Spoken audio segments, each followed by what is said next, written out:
আজকে আমার মেয়ে আসলো আর কি পরীক্ষা দিতে। ও কয়েকটা গ্রামার স্কুলেই পার্টিসিপেট করেছে আর কি এক্সামের জন্য, 11 ক্লাস।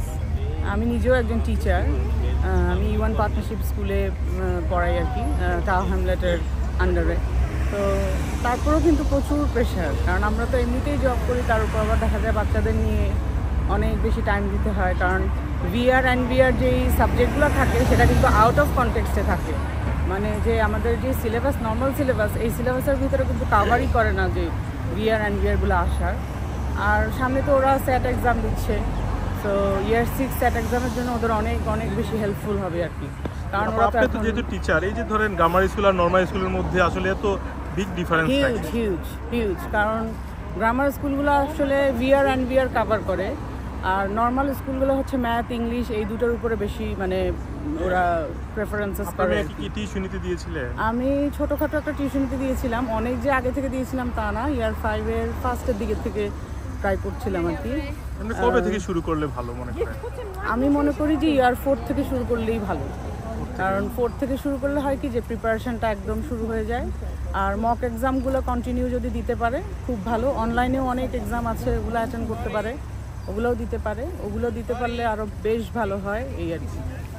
আর মোটামুটি ওইভাবে যদি প্রিপারেশন নিতে পারে যে মা বাবা সহ, প্যারেন্টরা সহ এবং বাচ্চারা সহ যদি সবাইকে একসাথে মানে কানেক্টেড করে সবাই যদি সবাইকে হেল্প করতে পারে, সেটা ভালো হয় আর কি, রাদার দেন বাচ্চাদের উপরে বেশি প্রেশার না দিয়ে আর কি।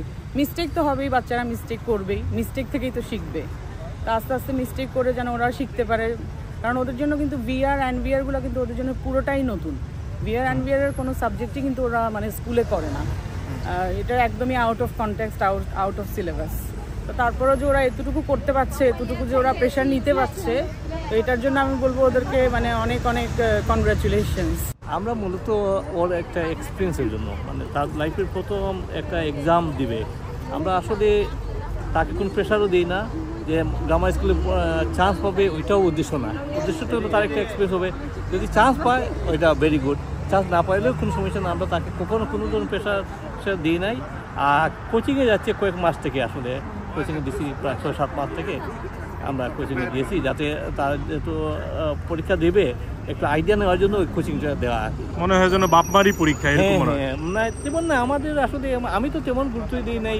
আমি তাকে কোনো চাইনি মানে আমি কোন বাচ্চাটাকে যাতে তার মতো সে পড়ালেখা করুক, তার মতো বড় হোক, কোনো ধরনের প্রেশারে আমি নাই। যদি সে গ্রামের স্কুলে চান্স পায় এটা বেটার, না পাইলেও কোনো সমস্যা নাই। কারণ ভালো যে করবে সে যে কোনো স্কুলে ভালো করতে পারবে, ওইটা তার জন্য কোনো স্কুল আসলে ম্যাটার নাই। অনেকে মনে করি স্কুল আসলে ওইটা না, ওইটা হচ্ছে একজন স্টুডেন্ট সে কী করতেছে। সে এমন না যে সে গ্রামার স্কুলে পড়ে সবাই যে বড় কিছু হয়ে যাচ্ছে, আর অন্য নর্মাল স্কুলে পড়ে যে সে কেউ কিছু হচ্ছে না, ওইটাও না। কিন্তু এই জন্য আমি চাই, আমাদের উদ্দেশ্য হইলো তার একটা এক্সাম বা সে একটা টেস্টে সে অংশ নিবে, এর জন্য আর কি আশা। পরীক্ষা দেওয়া হইতেছে, একটা এক্সপিরিয়েন্স হইলো, ওর পরবর্তীতে মানে ওই জিসিএসসির সময় হয়তো হেল্প হইলো। কিন্তু এটা আসলে আমাদের উপরও প্রেশার, বাচ্চাদের উপরও প্রেশার। আমি মনে করি না যে সব স্কুলই এখানে এত বেশি পার্থক্য, খুব বেশি যে পার্থক্য তা না।